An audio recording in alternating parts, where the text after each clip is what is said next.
Hello, good morning.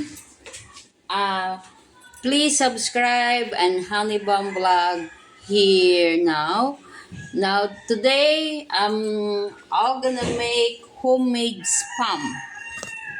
Homemade spam here, and this is my ingredients, guys. Uh Totally it's allowed to use that at 1 kilo of ground pork, but now I'm gonna use only half a kilo of ground pork because this is the first time I do with my homemade spam. And number one, if you're gonna buy a ground pork and then you have a food processor like this food processor, because you're gonna make it fine, the pork, the ground pork. And I have spam, salt, flour or cornstarch, sugar, any sugar, brown or white sugar, no problem.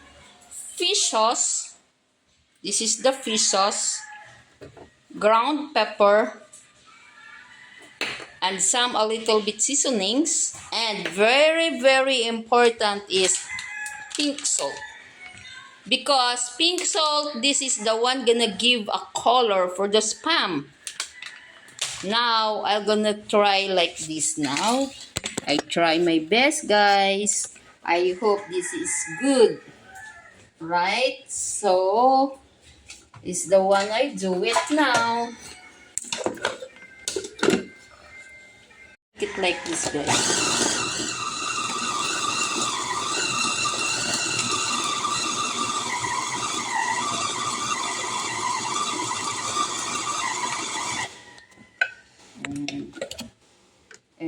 It's super fine. The meat like this. More make it fine. And then I put ham.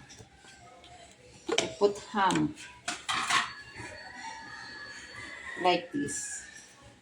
I use ham like 4 pieces of ham.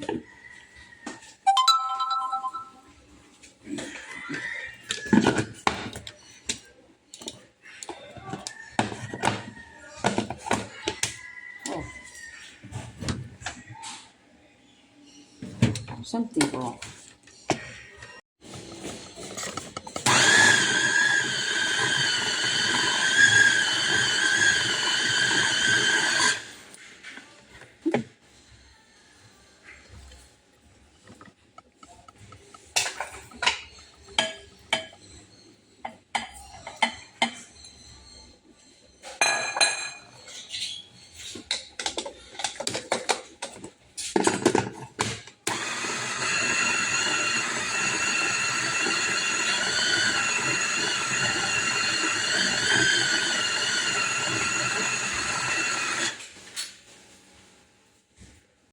Guys, this is the texture about the ground pork.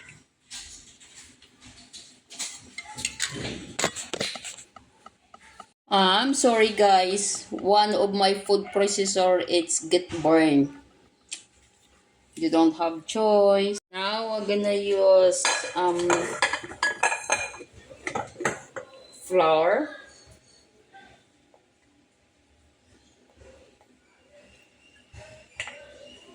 Flour, it's used for the meat, so the meat gonna get stuck and or thick. And then a little bit salt, 1 teaspoon of salt like that, and sugar. I use sugar maybe 3 teaspoons.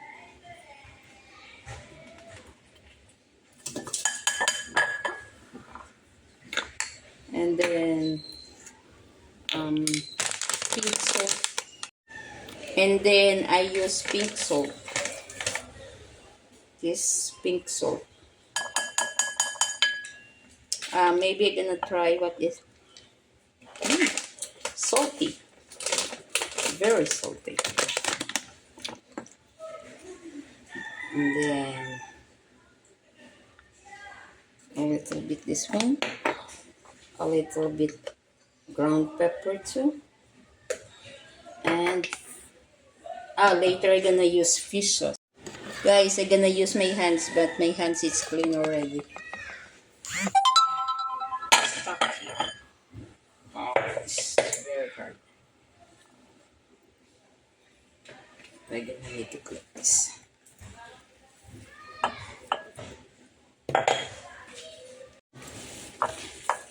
I use pink salt, guys. Now I'm starting to mash this.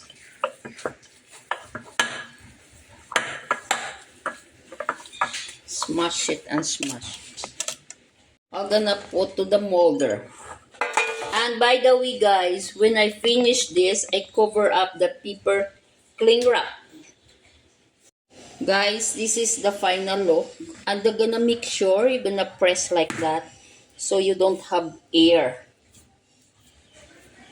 It's up to you how many hours you're gonna put it in the refrigerator.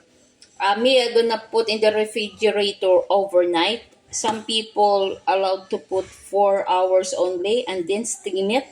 And then you're gonna steam and then you're allowed to cook that. But me, tomorrow I'm gonna steam this. I'm gonna mixture like that. It's up to you which one do you want the molder. The oval or this one or this one. I choose circle because only I make one because this is my first time to make homemade spam. Guys, very important, the pink salt is very important. If you don't have the pink salt, you're not allowed to make homemade spam. And then I'm gonna wrap this one.